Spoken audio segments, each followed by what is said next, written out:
Γεια σας, είμαι η Σέρι και αυτό είναι το ψηφιακό μου βιογραφικό. Έτοιμοι για ξενάγηση? Ακολουθήστε με.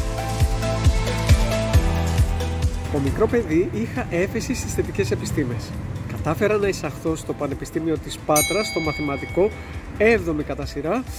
Τελικά όμως δεν ολοκλήρωσα τις σπουδές μου και τώρα πια με έχει κερδίσει πληροφορική.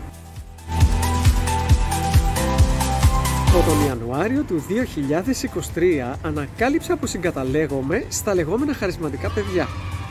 Κατάφερα να περάσω με επιτυχία το τεστ νοημοσύνης της ελληνικής Mensa και τώρα πια είμαι και επίσημο μέλος της και ανήκω κι εγώ σε αυτή την κλειστή ομάδα ανθρώπων, των οποίων ο δείκτης νοημοσύνης ανήκει στο ανώτερο 2% της ανθρώπινης διανόησης.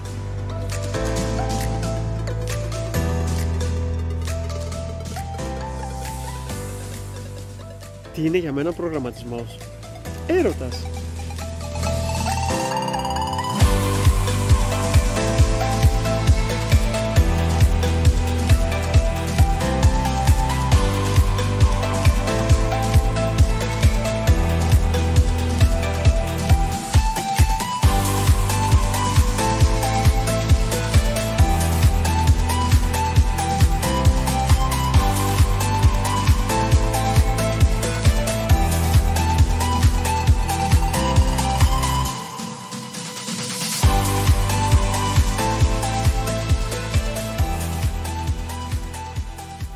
Εφόσον λοιπόν το coding είναι το μεγάλο μου πάθος, αυτό που με ενδιαφέρει κατά κύριο λόγο είναι να εργαστώ πάνω στο κομμάτι του προγραμματισμού.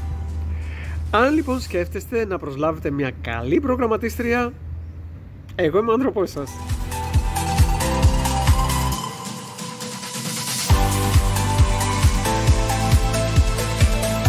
Ευχαριστώ πολύ που παρακολουθήσατε το βίντεο. Αν σας ενδιαφέρει να έχουμε κάποια συνεργασία, μπορείτε να χρησιμοποιήσετε το mail που φαίνεται στο κάτω μέρος του βίντεο. Να είστε καλά!